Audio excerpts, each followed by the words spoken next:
बिस्मिल्लाहिर्रहमानिर्रहीम।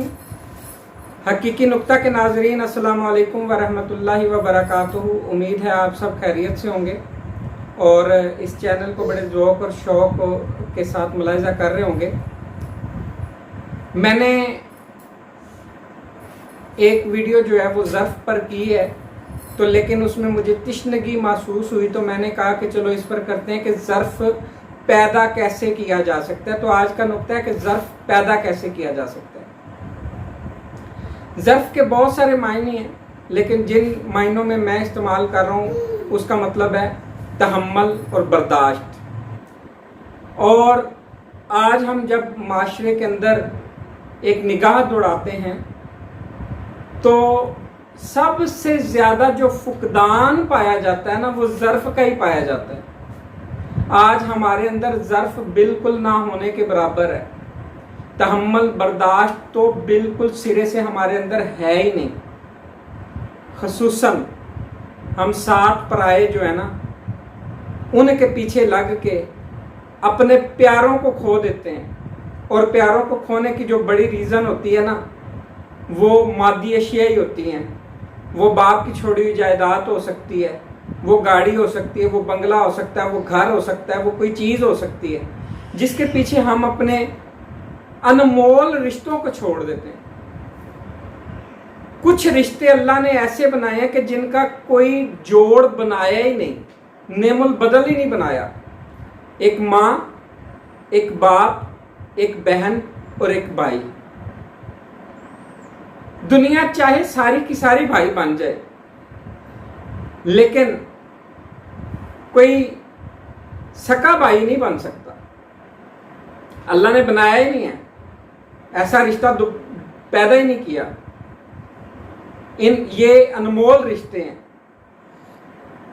लेकिन वो क्या कहते हैं कि अगर खून के रिश्तों में वफा होती तो हज़रत यूसुफ अलैहिस्सलाम जो है वो मिस्र के बाज़ारों में ना बिकते। ये भी बात अपनी जगह पर दुरुस्त, क्योंकि तहम्मुल और बर्दाश्त की कमी हर जगह पाई गई है, शुरू से पाई गई है। लेकिन ये पैदा कैसे की जा सकती है? इंसान के अंदर भी एक जुबान होती है। वो कहते हैं ना, पहले तोलो फिर बोलो। जब हम क्विक आंसरिंग करते हैं, क्विक जवाब देते हैं, तो बहुत सारी गलतियां कर जाते हैं। जल्दबाजी के अंदर हम ऐसे अल्फाज बोल जाते हैं जो तलवार से ज़्यादा तेज़ घाव जो है वो देते हैं, और अल्फाज के ज़ख्म कभी भरते नहीं हैं। मिसाल के तौर पर एक बच्चा था, उसको बहुत ज़्यादा गुस्सा आता था। जब उसको गुस्सा आता वो रैश वर्डिंग बोलता, बर्तन तोड़ देता। उसके बाप ने उसे कहा, यार मेरी बात सुनो, जब तुम एक रैश वर्ड बोलते हो ना, जब तुम गुस्से का एक लफ्ज़ बोलते हो, तो सामने वाले के दिल के अंदर एक सुराख हो जाता है जो कि इंसान को नज़र नहीं आता। लेकिन इससे फिर बड़े मसाइल होते हैं। उसके बाद सॉरी भी कर ली जाए, लेकिन वो ज़ख्म नहीं भरता। आप अपनी ज़िंदगी के अंदर देखें, आपको दो किस्म के लोग जो हैं वो कभी नहीं भूलते। एक जिसने सबसे ज़्यादा मोहब्बत दी और एक जिसने सबसे ज़्यादा नफ़रत दी हो। तो हम बात आज उनकी कर रहे हैं जो नफ़रत देने वाले हैं, तो जिनके अंदर तहम्मुल बर्दाश्त नहीं होता और अल्फाज के घाव बहुत तेज़ होते हैं। उसने कहा, यार हमारे पिछले सेन के अंदर एक तख्ता पड़ा हुआ है, लकड़ी का दरवाज़ा है, तुम ऐसे करो, ये कील लो। उसने एक पाव कील उसको दिए। तुम्हें जब गुस्सा आए, क्योंकि उसको गुस्सा बहुत ज़्यादा आता था, तुमने एक कील उठाना है और हथौड़ी के साथ उसको जो है आधा ठोक देना है। अब बच्चे ने क्या किया, पहले दिन उसने कोई 60-70 कील ठोके। बाप ने रात को पूछा, आज कितने कील जो है तुमने ठोके हैं, कितनी मरतबा तुम्हें गुस्सा आया है? उसने कहा, जी इतनी मरतबा। अगले दिन बच्चे को उस पर नदामत हुई। वो 40 पे आ गया, फिर 30 पे आ गया, फिर 20 पे आ गया, फिर 10 पे आ गया। हत्ता कि एक वक्त आया कि उसने कहा कि आज मुझे गुस्सा ही नहीं आया, मैंने आज पापा जानी कोई कील नहीं ठोका।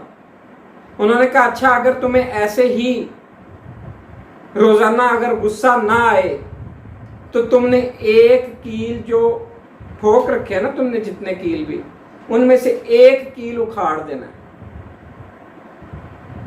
उसने पहले दिन एक कील उखाड़ा, फिर उखाड़ा, फिर उखाड़ा, फिर उखाड़ा, हत्ता कि एक दिन आया कि उस लकड़ी के दरवाजे में से सारे कील जो है वो उसने प्लास के साथ या किसी भी औजार के साथ जो है वो खींच खूंच के निकाल लिए। उसने कहा अब्बा जान मैंने सारे कील उखाड़ लिए। उसने कहा अच्छा बेटा मुझे लेकर चलो। जब वो दरवाजे के पास लेकर गया तो दरवाजे की इंतहाई बुरी शक्ल थी। पहले कील ठोके गए, फिर कील उखाड़े गए। उसके बाप ने कहा बेटा हार्श वर्डिंग जो होती है वो भी ऐसे ही होती है। ये देखो पहले आपने इसके अंदर शेक किए, कील ठोके, जब कीलों को निकाल लिया अब ये जो इसके अंदर शेक हो गए हैं ये कभी भर नहीं सकते। यही मिसाल गुस्से की है। जब हम गुस्से से किसी से बात करते हैं तो अगले के दिल के अंदर जो शेक पैदा होता है वो कभी भर नहीं सकता। यहां से फिर नफरतें पैदा होती हैं।